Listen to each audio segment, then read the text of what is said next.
अब यहां पर लिखेंगे हम कंडीशनल सेंटेंस।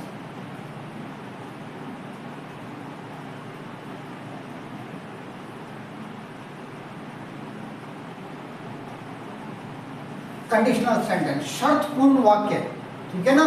जैसे कि यदि तुम मेरे पास आते तो मैं तुम्हारी मदद करता, ठीक है ना। यदि तुम मेरे पास आते तो इसमें क्या कैसे कंस्ट्रक्शन होगी है, if plus past indefinite tense.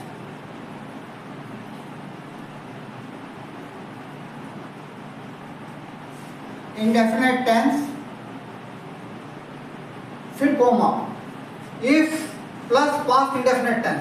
Past indefinite tense mean subject के बाद वर्ब की सेकंड फॉर्म, नेगेटिव हो तो डिड नॉट प्लस वर्ब की फर्स्ट फॉर्म, और तो के लिए कोमा। फिर यहाँ पर सब्जेक्ट, जो भी सब्जेक्ट होगा उसके अनुसार सब्जेक्ट प्लस वुड, क्या लगाएंगे, वुड प्लस वर्ब की फर्स्ट फॉर्म प्लस ऑब्जेक्ट,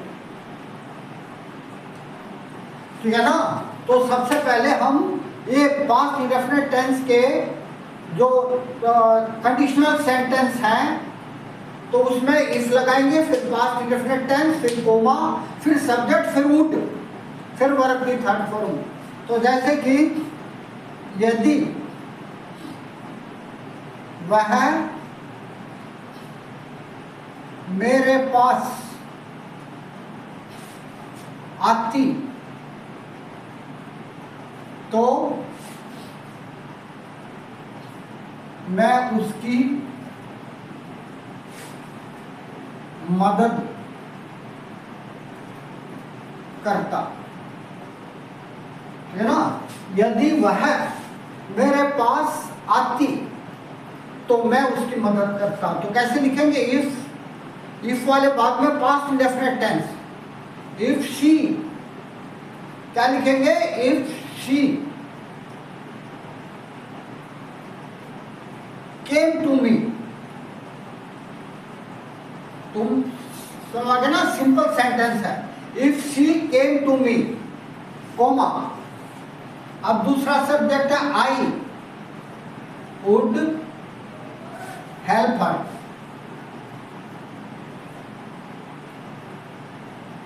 ये कई तरह से और भी बन सकता है, लेकिन हम यही सीखेंगे।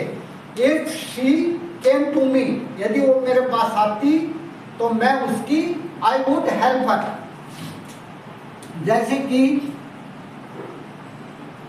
यदि वह पास हो जाती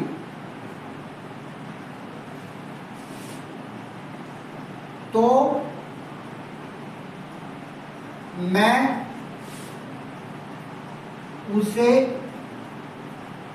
एक फोन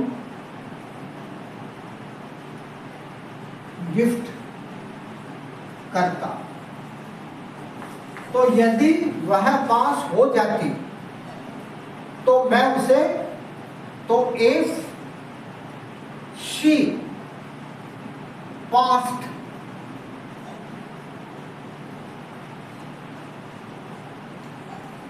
अब एग्जाम हिंदी में नहीं लिखा हुआ है तो आप जो है ना थोड़ा सा क्लियर करने के लिए एग्जाम लिख सकते हो। If she passed the examination,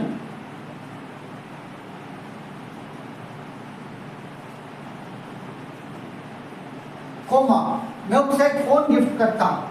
I would, क्या लिखेंगे, I would gift, gift means gift देता, a phone, I would gift her a phone, you know। If she passed the examination I would gift a phone, I would gift her लिख दो यहाँ पर, you know, I would gift her phone,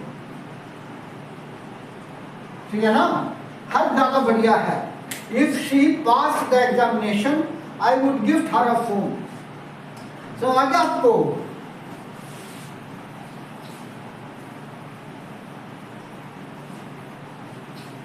ये conditional sentence बहुत जरूरी है। आपको बहुत अच्छी ग्रामर में तो बेशक मिल जाएंगे, लेकिन यहाँ वहाँ नहीं मिलेंगे, और मुझे नहीं लगता कोई टीचर भी पढ़ाएगा इसको, क्योंकि ये कंस्ट्रक्शन रेयर है। तो जैसे कि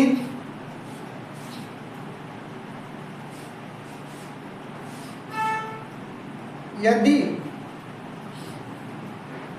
हम अच्छा खेलते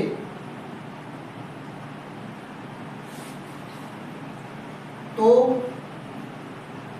यह मैच जीत जाते, ठीक है। यदि हम अच्छा खेलते तो यह मैच, तो हम यह मैच जीत जाते। तो हम यहां पर लिखो, तो हम यह मैच जीत जाते। यदि हम अच्छा खेलते तो हम यह मैच जीत जाते। तो कैसे लिखेंगे? इफ वी प्लेड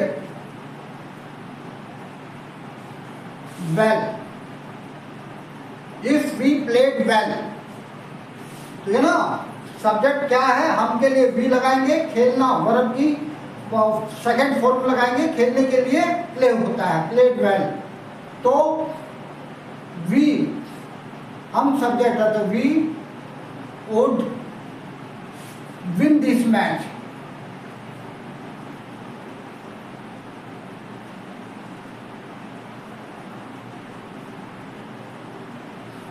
है ना, इफ वी प्लेड वेल, यदि हम अच्छा खेलते तो we would win this match. तो वुड वाले वाक्य में मैंने बताया था वर्ब की फर्स्ट फॉर्म आएगी। जैसे कि यदि तुम मेहनत करते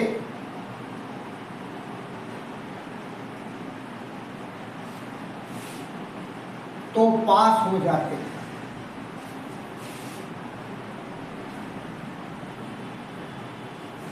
यदि तुम मेहनत करते तो पास हो जाते। तो कैसे लिखेंगे? If you worked hard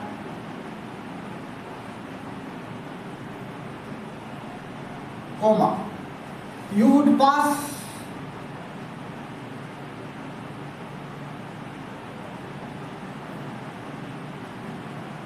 you would pass।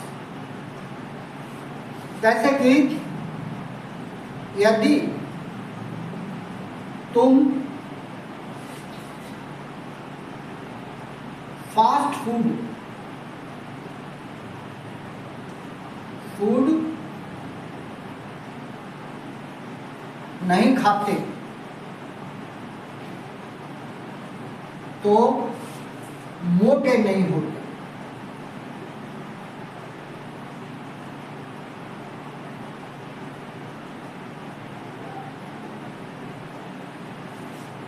यदि तुम फास्ट फूड नहीं खाते तो मोटे नहीं होते। तो कैसे लिखेंगे? इफ यू, अब यहां पर नेगेटिव आ गया है नॉट, तो डिड नॉट आएगा। नेगेटिव में आता है ना, if you did not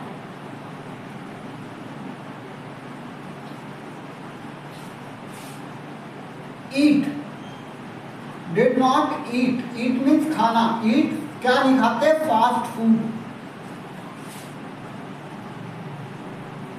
coma तुम मोटे नहीं होते। तो इसके लिए क्या लिखेंगे? You would not get fat। get fat means क्या होता है? मोटा होना। if you did not eat fast food you would not get fat। तो दोस्तों मेरे ख्याल से आपको अच्छी तरह से समझ में आ गया। एक बार आप देख लें इसको। ठीक है ना। मेरे ख्याल से आपको अच्छी तरह से समझ में आ गया होगा। तो मैं आपसे फिर से रिक्वेस्ट करता हूँ, प्लीज़ मेरे चैनल को शेयर करें, सब्सक्राइब करें, ठीक है ना, लाइक करें और बेल आइकन को जरूर दबाएं। Okay, all the best, have nice day.